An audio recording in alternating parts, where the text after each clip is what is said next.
పాపాలని క్షమించి మనకు పరలోకాన్ని ఎవరిస్తారండి? ఎవ్వరు పరలోకాన్ని ఇవ్వరు. కానీ యేసు క్రీస్తుల ద్వారా మనకు పరలోకం దక్కుతుంది. ప్రేమని వాళ్ళరా, ఈరోజు యావత్తు ప్రకృతి ఉంది అంటే దేవుడు లేడని అంటారా? ఈరోజు వాన మనకు వస్తుందంటే దేవుడు లేడని అంటారా? ఈరోజు పంటలు పండుతున్నాయి, ఎక్కడి నుంచి పండుతున్నాయి? ఒక్కసారి ఆలోచించండి. ఏమండి, మనం ఒక శనగ విత్తనాన్ని విత్తితే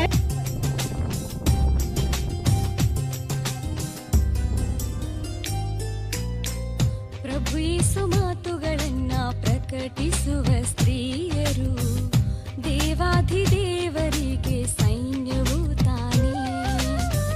ಕರ್ತನ ಸೇವೆಯಲ್ಲಿ ಭಾಗವಾದ ಸ್ತ್ರೀಯರು, ಕ್ರಿಸ್ತನ ಸಭೆಯೊಳಗಿನ ಕಲ್ಲುಗಳು ತಾನೇ. ಸ್ತ್ರೀಗೆ ಶಿರಸ್ಸು ಪುರುಷನೇ, ಪುರುಷನಿಗೆ ಶಿರಸ್ಸು ಕ್ರಿಸ್ತನೇ, ಕ್ರಿಸ್ತನಿಗೆ ಶಿರಸ್ಸು ಪರಮ ತಂದೆ ತಾನೇ. ಸ್ತ್ರೀಗೆ ಶಿರಸ್ಸು ಪುರುಷನೇ, ಪುರುಷನಿಗೆ ಶಿರಸ್సు క్రీస్తనే, క్రీస్తనిగే శిరస్సు పరమ తండ్రి. మీరు అనుకుంటున్నారు కదా ఎందుకు ఇక్కడ చేరవలసి వచ్చింది ఈరోజు? ఏమండి, ఒకసారి ఆలోచించండి. జగత్తు పునాది వేయబడతామంటే నాకు పిల్లలు కావాలని మన కన్న తండ్రి అయిన దేవుడు కోరుకొని ఈరోజు యావత్ ప్రపంచంలో జనులందరినీ కూడా పుట్టించింది దేవుడు ఒక్కడే. ప్రేమన్నారా?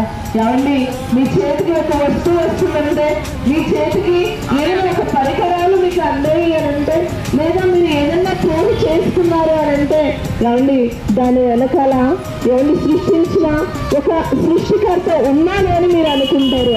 అయినప్పుడు ఏమండి ఒక వస్తువు కానీ ఒక పరికరాలు కానీ మీ చేతికి వచ్చినప్పుడు ఈరోజు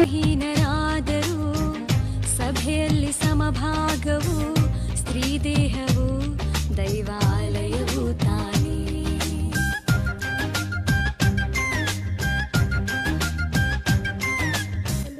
ಪ್ರಾಣವನ್ನು ಲೆಕ್ಕಿಸದೆ ಯೋಧರನ್ನು ಕಾಪಾಡಿದ ಎಸ್ತೇರಳ ಧೈರ್ಯವು ನಮ್ಮ ಮಾದರಿ ತಾನೇ. ಸಭೆಯಲ್ಲಿ ಸೇವೆ ಮಾಡು ಮಾನ್ಯರಾದ ಸ್ತ್ರೀಯರು, ಜ್ಞಾನದಿಂದ ಗೃಹವನ್ನು ಕಟ್ಟುವ ನಾರಿಮಣಿಯರು, ಹಿಂಸೆಗಳನ್ನ ಹೊಂದುವ ಪರಿಶುದ್ಧ